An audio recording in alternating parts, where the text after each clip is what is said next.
વસ્તુ કહેવામાં કેવો ભેદભાવ હોય છે. એક વખતે અકબર રાજાના એવું સ્વપ્ન આવ્યું કે જાણે એના બધા દાંત પડી ગયા, બધા દાંત પડી ગયા, બોખો થઈ ગયો. પછી જાડો થાય, આ તો સપનું છે ને ભાઈ. સવારમાં ઉઠ્યો, હવે સ્વપ્નનું આખું શાસ્ત્ર છે કે ભાઈ આવું સપનું આવે તો શું થાય, આવું સપનું આવે તો શું થાય.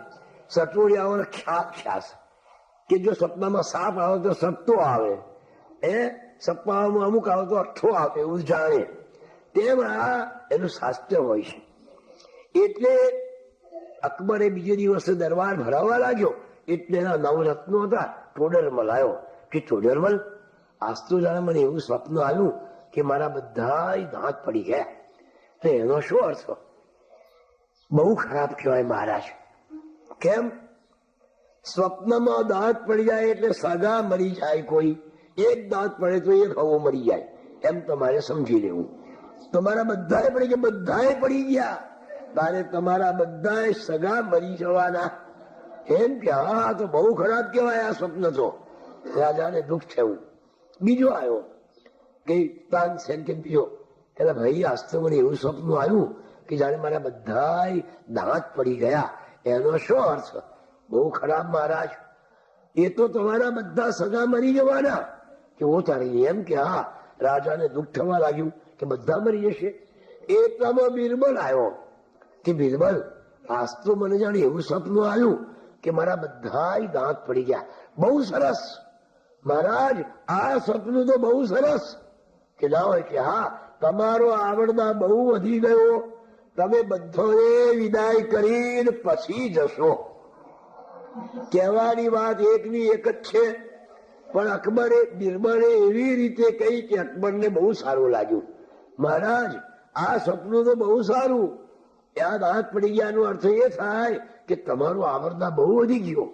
જેટલા સગા છે બધાને કબરમાં દાટી આવશો, પછી તમે જશો. જો રાજાને સારું લાગ્યું.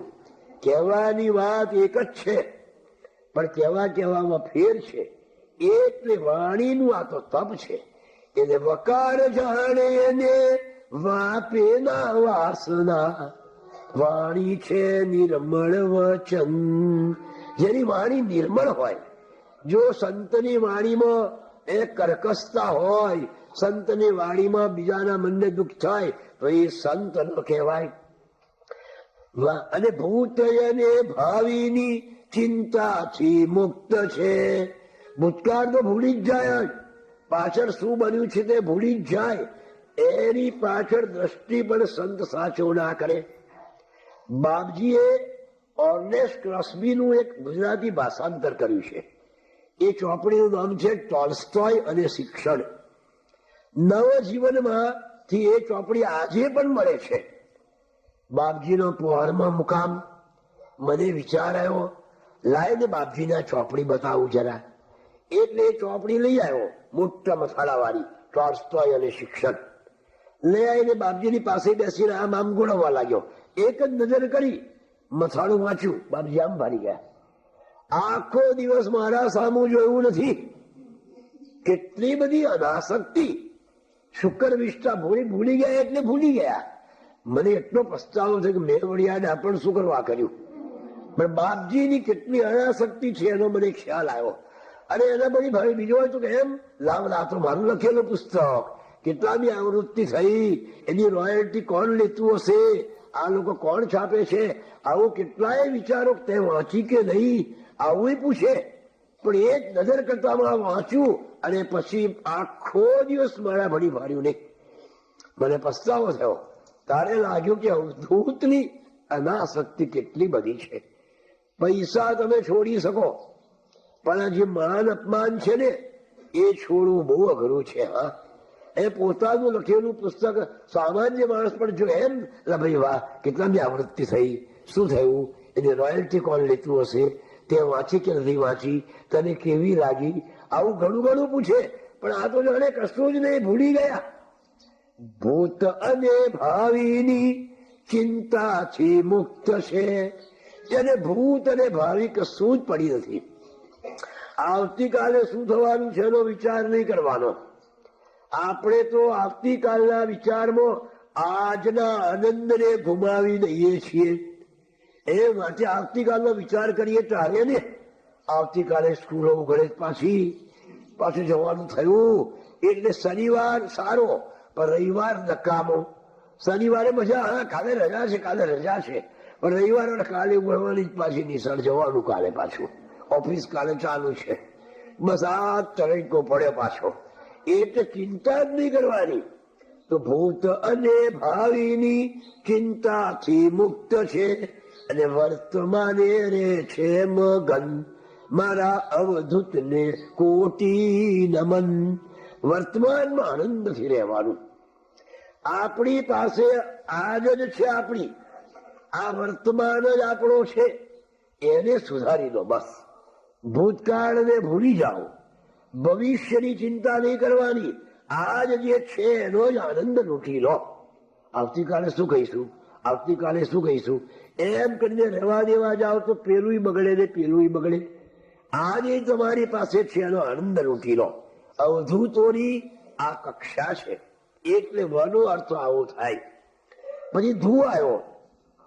ધૂકાર જાણે એના ધૂલવાળા ગાત્ર છે, ભાન નહીં કેવું છે તન. નાહમ દેહ, મારો આ શરીર છે જ નહીં. ધૂળવાળા ગાત્ર એ બતાવે છે કે પોતાના શરીરનું એને ભાન જ નથી. ધૂળ પડે તોય આગળ આવશે કે અવધૂતજીના શરીર પર કેટલા બધા મકોડા ફરે, તો એમને ખબર જ નહીં. શરીરની પરવા જ નહીં જેને. એમ જાત જાતના જાનવરો આમ જાય ને તેમ જાય, પણ એ તો એની મસ્તીમાં જ હોય. તેમ શરીર રખાઓને અવધૂત કેમ કહેવાય? સવારમાં 2 કલાક સુધી સાબુ ચોરી સ્નાન કરે ભાઈ, અને આને આગળ જેને ઝટાબટા સાફ કરીને બહાર આવે એને અવધૂત કેમ કહેવાય? બાપજીએ તો ઘર છોડ્યા પછી આયનામાં મોઢું જોયું નથી. ઘર છોડ્યા પછી માથા પર કાંસકો ફેરવ્યો નથી.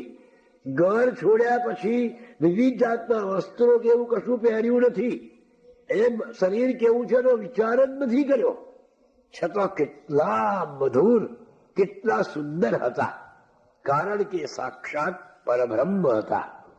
એટલે એને પોતાના શરીરનું ભાન ના હોય. આ તો વાતમાં બગડ્યું, આમ થયું તેમ થયું એવો વિચાર કરે એ અવધૂત કક્ષાનો સંત ના હોય. હા, અવધૂત કક્ષાના સંતને તો પોતાના શરીરની પડી જ ના હોય. ત્યારે ધુકાળનું લક્ષણ એનો કહેવાય. ધુકાર જાણે એના ધૂલવાળા ગાત્ર છે, ભાન નહીં કેવું છે તન. શરીરનું જ ભાન ના હોય અને ધ્યાન અને ધારણાથી મુક્ત થઈ ગયો. જેને ધ્યાને કરવાનું ના હોય અને ધારણા તો એને કોઈની કરવાની ના હોય, એ 2 થી મુક્ત થઈ ગયો અને મુખડું રહે છે પ્રસન્ન. સંતનું મોઢું પ્રસન્ન જ હોય. જે જુએ એને આનંદ થઈ જાય. જે અવધૂતજીને અથવા સંતને જુએ એને આનંદ થઈ જાય. ભલે એને પૈસો એ ના આપે, એને એની સામે ભાડે ના, પણ સાધુનામ દર્શનમ પુણ્યમ, એને જોતા જ અંતરમાં આનંદ થઈ જાય. એટલે તો ફોઈએ ગાયું કે પરમ કૃપાળુ ગુરુદેવ સૌને સુખ કરતા, અંતરના આનંદથી વિમુખ નવ રહેતા. જય દેવ જય દેવ. આગળ આવશે. દાસ કાકાએ અવધૂતજીને માનવ માન્યા નથી, દેવ માન્યા છે. એટલે તો ફોઈએ આરતીમાં જયદેવ જયદેવ ગાયું. જય જય જય ગુરુદેવ કેમ ના ગાયું? પણ એ તો આ તો દેવ જ છે. અમને બનતો દાસ કાકાની આટલી બધી અવધૂતજી પરનો દેવભાવ હતો. ચાલો, એટલે એ બધાને જ આનંદ આપે. બાળક પણ બાપજીને જોઈને આનંદ પામે, જુવાન પણ બાપજીને જોઈને આનંદ પામે, વૃદ્ધો પણ બાપજીના દર્શન કરીને આનંદ પામે, બહેનોને પણ આનંદ થાય અને દુષ્ટોને પણ આનંદ થાય. અને નકામા ખૂનીઓ અને એવા પણ બાપજીને જોઈએ તો પળભર આનંદ પામી જાય. એ આનંદ સ્વરૂપ હોય ત્યારે સંત સાચો કહેવાય. તો ધુકાર મુખડું રહે છે પ્રસન્ન. જેનું મોઢું મરક મરક જ થયા કરે, એનું નામ આ ઘડીમાં ચીડાઈ જાય અને આંખો કાઢે, મોઢું બગાડી નાખે, એને સંત ના કહેવાય. અને છેલ્લું, તકાર તત્વ તરું ચિંતન કર્યા કરે, બીજી ના ચિંતા છે મન.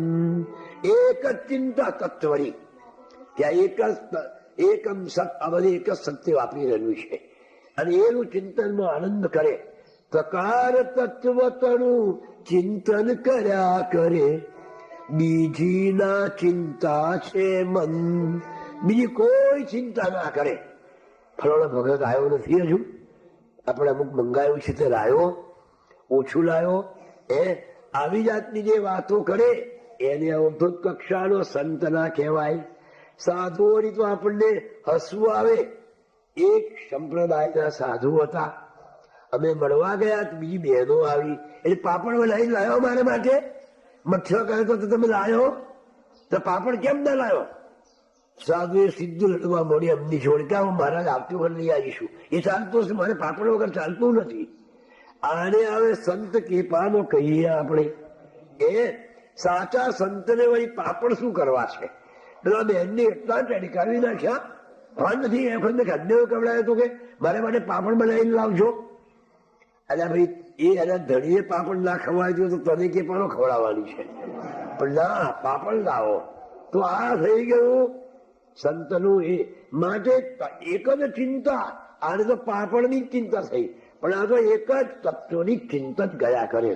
બીજી ના ચિંતા છે મન. ગર્વ મોહ ચેષ્ટા નિતામસ નો નાશ કરી. આ તામસ વૃત્તિઓ છે. ગર્વ, બીજા અભિમાન, મોહ, બીજાના ઉપર આફરીન થઈ જવું ખોટી રીતે, અને ચેષ્ટા, બીજાની નિંદા, બીજાની ચેષ્ટા કરવી, આ બધા તામસ તત્વો છે. એ બધાથી એ પર છે. ગર્વ મોહ ચેષ્ટાની તામસ નો નાશ કરી, શાંતિથી બેઠા ભગવન મારા અવધૂતને કોટી નમન. મારા અવધૂતને કોટી નમન. એ રંગના ચરણે ચોટ્યું મારું મન. તો એવા સંતના ચરણે મન સ્થિર થઈ જાય, બીજાના નહીં. જો અવધૂત બોલાવતો પહેલા પોતાની જાતને અવધૂત તરીકે ઓળખાવતો પહેલા આ પાંડુરંગજી કેટલી તપશ્ચર્યાઓથી પસાર થઈ ગયા, ત્યારે પોતાની જાતને અવધૂત કહેવડાવી છે. હવેથી પણ આપણે એમને રંગ અવધૂત કહીને કહીશું. આવી રીતે રંગ અવધૂત મારેશ્વરમાં રહીને તપ અને તિતિક્ષા કરી રહ્યા છે. ખાન પાન વીણા પડી નહીં દેહનું ભાન, કેવલ પ્રભુ વિશ્વાસ પર ચાલી રહ્યું અનુષ્ઠાન. કોઈ પૂર્વ જન્મના અથવા પૂર્વ આશ્રમના મિત્રો આવે અને અવધૂતજીને જુએ તો આશ્ચર્ય પામી જાય કે બાપજી, આ જગ્યામાં તમે રહો છો અને આવી રીતે રહો છો? એ તો આશ્ચર્ય પામી જાય. સરખેજના કેશવલાલ શેઠ હતા તો બ્રાહ્મણ, પણ મોટો એમનો વ્યાપાર હતો, એટલે બધા એમને શેઠ કરીને સંબોધતા. આ ગુરુ મહારાજના ખાસ ભક્તો અને મિત્રો એટલે લાવ પાંડુરંગ બ્રહ્મચારી ક્યાં રહેવા ગયા છે, ખોરી કાઢીને એમને જોવું તો ખરો. એટલે પેલા કેશવલાલ શેઠ ફરતા અથડાતા કૂટાતા, રાત્રિ ગાડી એક જ ગાડી, અને માનો ઉતરી અને ચાલીને સોજે સંધ્યાકાળ પછી નારેશ્વરમાં આવ્યા. અંધારું ઘોર, કોઈ ફાણસ નહીં, દીવો નહીં, કોઈ નહીં. એકલા બાપજી બેસી રહેલા. બાપજી પર સંસ્થાના જોરે આવેલા હતો, બાકી બીજો તો પાછો નાસી જાય. જ્યાં કુટીરની પાસે બાપજીને બેઠેલા જોયા, કેશવલાલ શેઠ ત્યાં ગયા અને બાપજીની પાસે બેઠા. કેમ, ક્યારે આવ્યા? ગાડીએથી ઉતરીને આવ્યા કે હા. આટલી વાતચીત કરી એટલે કેશવલાલે પૂછ્યું કે બાપજી, તરસ લાગી છે, પાણી બાણી રાખો છો? એટલે બાપજી બોલ્યા કે આજે શરીરમાં તાવ છે, એટલે રેવા તીરે જવાયું નથી, એટલે ઘડો ભરી લવાયો નથી, આ ખાલી ઘડો પડ્યો છે. માટે જો પાણી પીવું હોય તો આ ઘડો લઈને નર્મદાએ જાઓ. કરોડો લાખો નદીઓ શેઠ છે આ, અને આ ઘડો લઈને નર્મદા કિનારે જાઓ, સ્નાન કરજો, તમારે જેટલું પાણી પીવું હોય એટલું પીજો, અને મારે માટે ઘડો ભરી લાવજો. બાપજીએ કહ્યું જાઓ રે વાત અને કરી પાણી પીવા. નર્મદાજી તો કેટલો આગો છે ને, તે જમાનામાં તો ઓવાળો નહીં, એટલે આવું ઢોળ ઉતરીને જવાનો. હે અરે અરે ઓ અવધૂત, તમે આ કેવું સ્થાન પસંદ કર્યું છે, કેમ રહેવાય? તનમાં તાપ તપી રહ્યો અને ટીપું જલ નહીં પાસ, તાવ તૃષાશી રીતે આપ બુઝાવત પ્યાસ. ભગવાન, તાવ આવે તારે તાવની તૃષા લાગે છે, પણ આટલો બધો તાવ છે અને રાતે તરસ લાગે તો તમારી તરસ તમે કેવી રીતે બુઝાવો? તાવે તન ધ્રુજી રહ્યું અને ઘોર અંધારી રાત, નિર્જન વનમાં આપને કોણ પાણી પાત. જો કેશોલાલ આવું બોલ્યો કે બાપજી, આટલી અંધારી રાત છે, શરીરમાં આટલો બધો તાવ છે, અને તમને જો તરસ લાગી હોત તો હું આજે ના આવ્યો હોત તો તમને પાણી કોણ પાત? કેવું ભયંકર સ્થળ તમે પસંદ કર્યું બાપ. બાપજી, તમે કેવી જગ્યા પસંદ કરી છે? પલ ભરના રહેવાય, ચાલો પાછા આપ. પાછા ચાલો, અહીં રહેવાનું નથી. હું ના આવ્યો હોત તો આજે આખી રાત તાવે જલવીને તરસતો દશા અરેશી થાત. ભગવાન, હું આજે ના આવ્યો હોત તો પાણી વગર તમારી શી દશા થાત? તમે કેવા તરસ્યા કરત? ત્યાં તો બોલ્યા અવધૂતજી કરતા ખડખડ હાસ્યો, એટલે તો પ્રભુએ અહીં મોકલ્યા તમને ખાસ. શું એની મસ્તી છે, શું એનો જવાબ છે કે ભાઈ એ પાણી લેવા માટે તો ભગવાને તમને મોકલ્યા કે આના શરીરમાં તાવ છે અને રાત્રે પાણીની તરસ લાગે તો કોણ પાણી પાય? એટલે કેશવલાલ તું જા કઈ કે છે, એટલા માટે તો ભગવાને તમને મોકલ્યા છે. સુનતા એક જ વાક્ય શેઠ હૃદયની માય, અકથ્ય ભાવો જાગ્યા અને નયનો ભીનો થાય. આંખ બીજાઈ ગઈ. એટલે કેવું કર્યું છે ભગવાન? ઉઠ્યા, નર્મદા કિનારે જઈને પાણી પીને સ્નાન કરીને પોતે ઘડો ભરીને બાપજી માટે લઈ આવ્યા. આમ એ અવધૂતની કડક કસોટી થાય, પ્રભુ ભરોસે કોઈ કદી નિરાશ થાય. જુઆ ભગવાન પર ભરોસો રાખનારને કેવું મળે છે. હવે રાત્રે કુટીરને ઓટલે સુતા હોય, એટલે મંદિરમાં જ્યાં ભગવાન શંકરના મધરાત પછી પેલા યક્ષો, પેલા ગંધર્વો, દેવો પોતપોતાના દિવ્ય વાહનો લઈને ભગવાન શંકરની પૂજા કરવા માટે આવે. ઝાલ ઘંટના નાદ થાય, આરતી થાય, પુષ્પાંજલિના મંત્રો બોલાય, વેદ ઘોષ થાય, તાલ માત્રા સાથે એવું સુંદર ગવાય. અવધૂતજી સુતા સુતા સાંભળ્યા જ કરે. કોઈ મહાપુરુષો જ આ સાંભળે. એટલે અવધૂતજીને વિચાર થયો કે આ જે લોકો ગાઈ રહ્યા છે એ કેવા હશે? એમને જોઉં તો મને જરા આનંદ આવે, વંદન તો કરું. એટલે પેલાને જોવા માટેનો વિચાર કરીને જેવા પથારીમાંથી બેઠા થાય કે તરત પેલું ગાન બંધ થઈ જાય, વેદ ઘોષ બંધ થઈ જાય, ઝાલરના એમના નાદ બંધ થઈ જાય, અને અવધૂતજી એમ પાછા સુઈ જાય કે પાછા નાદ ચાલુ થઈ જાય. ઓ તારી તે એટલે ફરી ફરી અવધૂતજી જાવા અને તે સ્થળ બેઠા થાય કે ગાન તાન બંધ થાય તે પલ. જેવા બેઠા થાય કે પેલું બંધ થઈ જાય. અવધૂતજીએ ફરી ફરી યત્ન કર્યો 5 વાર, 5 વખત બેઠા થયા અને 5 વખત પેલું બંધ થઈ ગયું, કશું દેખાય નહીં. 5મે વખતે ગાનતાન બંધ થયા તે વાર.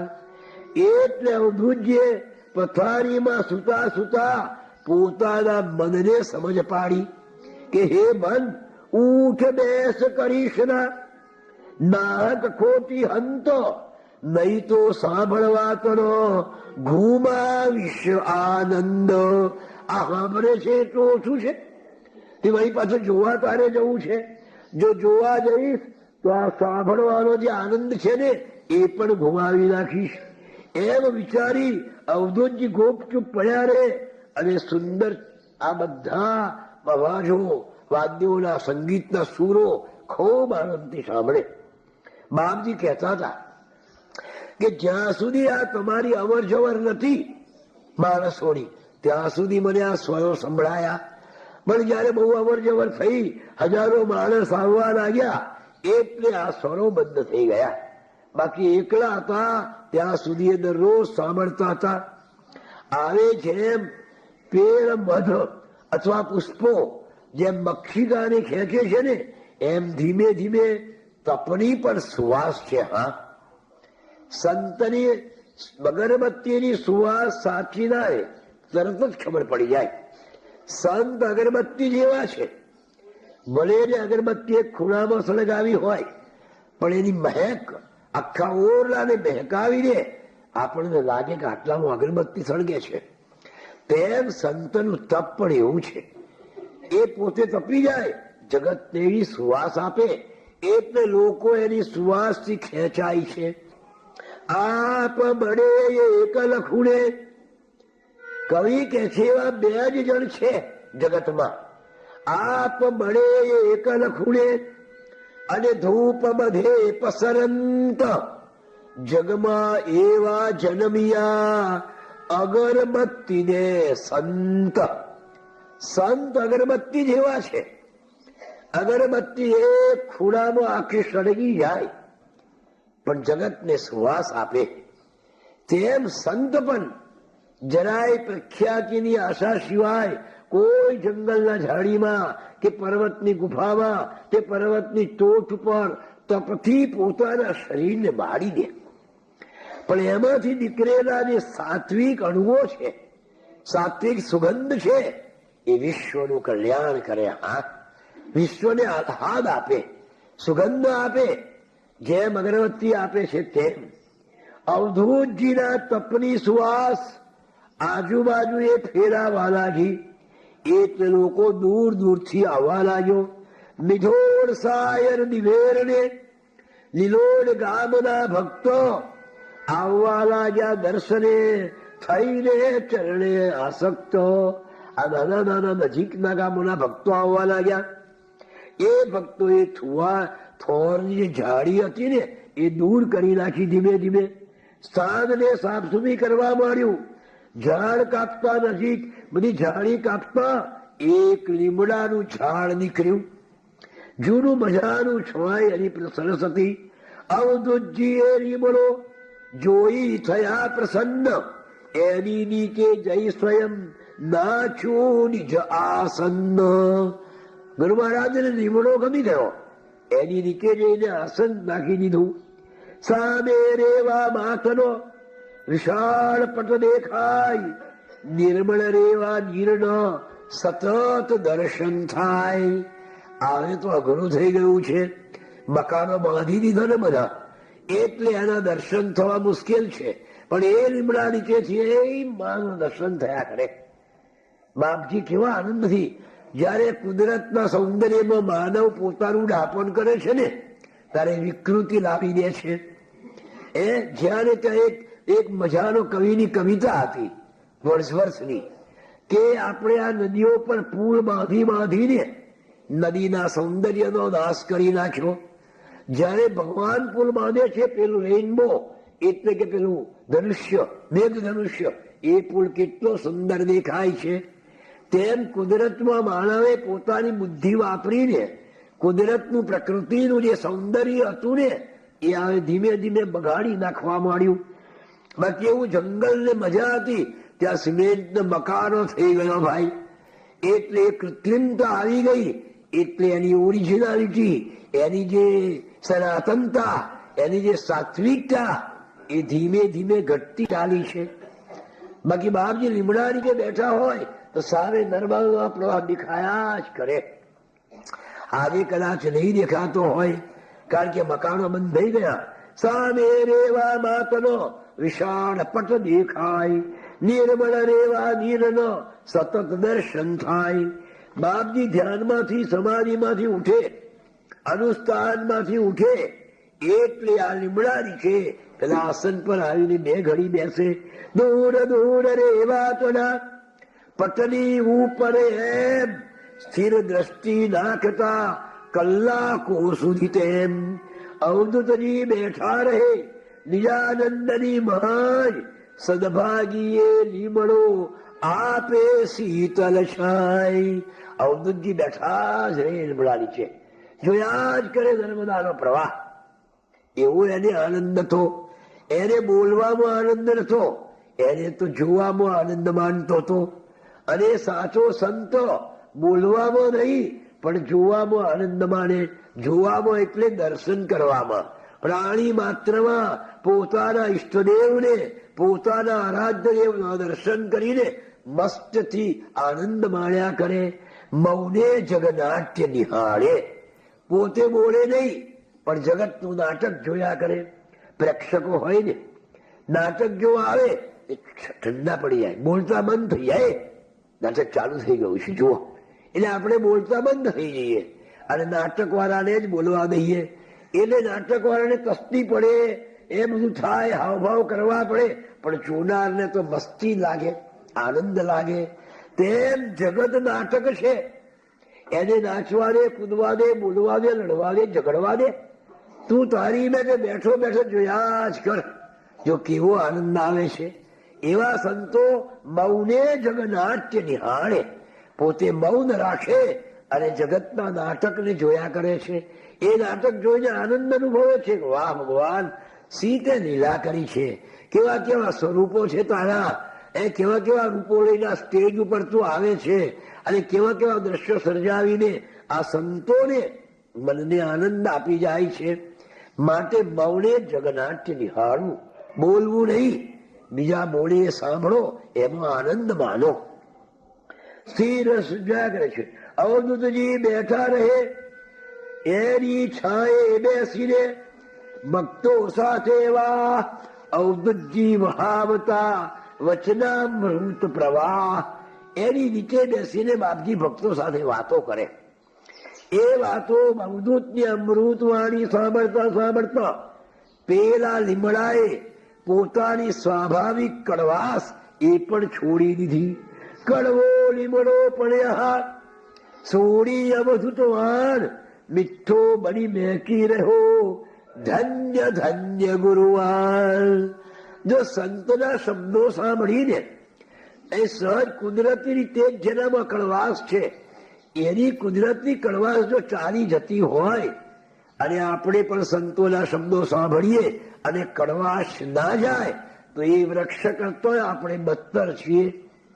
અવધૂતજીની આટલી વાણી જેને સાંભળી, વાંચી, મનમાં ઉતારી અને એની જો કડવાશ ના જાય તો વાણીને સાંભળવાનો શો અર્થ છે ભાઈ?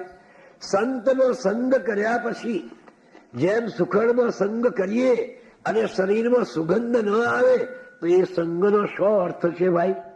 સંતનો સંગ તો સુખડ જેવા છે.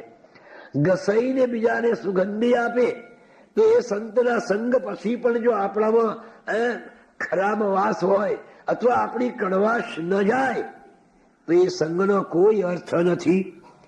માટે સત્સંગ જેને અવધૂતજીને સેવ્યા છે એને કડવાશ કાઢી નાખવી પડશે. જે લીમડો આપણને કેટલો બધો બોધ આપે છે કે હું તો જળ છું, એટલું બધું કઈ જીવંત પ્રાણી નથી, અને છતાં મેં મારી કડવાશ કાઢી નાખી, તો તમે હવે કેમ કડવાશ રાખો છો? કડવાશ ફલાણો આ મકામો છે, આવો છે, પેલો તેવો છે, આવી વાતોમાં આપણા સમયને વ્યય કરી નાખીએ છીએ અને જીવનને બગાડી નાખીએ છીએ. એ જેવો હોય તેવો ભગવાનનો બનાવેલો છે ભાઈ. માં કે છે ને જેવો હોય એવો મારો છોકરો છે ભાઈ, એ જેવો હોય તેવો, એ ગોળો ઘેલો તો ગોળો ઘેલો, પણ મારો છોકરો છે ને. તેમ આપણે પ્રભુના બાળકો છીએ, કોઈનો દોષ ન જોવો તો આપણી કડવાશ જતી રહેશે. પેલા લીમડાની કડવાશ જતી રહી. નૈસર્ગિકતા વૃક્ષની ઉર્ધ્વ ગમનની વાંચે, તે છોડી લીમડો, તે છોડીને લીમડો નીચો નબીઓ. એ કુદરતી રીતે જ વૃક્ષ ઊંચું જાય, નીચે ના આવે. જ્યારે એને કુદરતની અવગણના કરીને નીચું બન્યું છે, નૈસર્ગિકતા છોડી દીધી છે. ચારે ગમન જડાડીઓ નીચે ભવાય ઉપર પસારીને છત્રી સમૂહ બન્યું આજ તરુવર. બીજાને છત્રી જેવું બની ગયું છે. એ છત્ર બનીને અવધૂતની સેવા કરતો એ લીમડો આજે પણ દર્શનથી શોક ટાળે છે. એના દર્શન કરીએ ને એટલે પલભરને માટે શોક જતો રહે છે. ખરો ખરો એ લીમડો મૂગો મૂગો આય, બોધ અનેરો આપતો આચરી જીવનમય.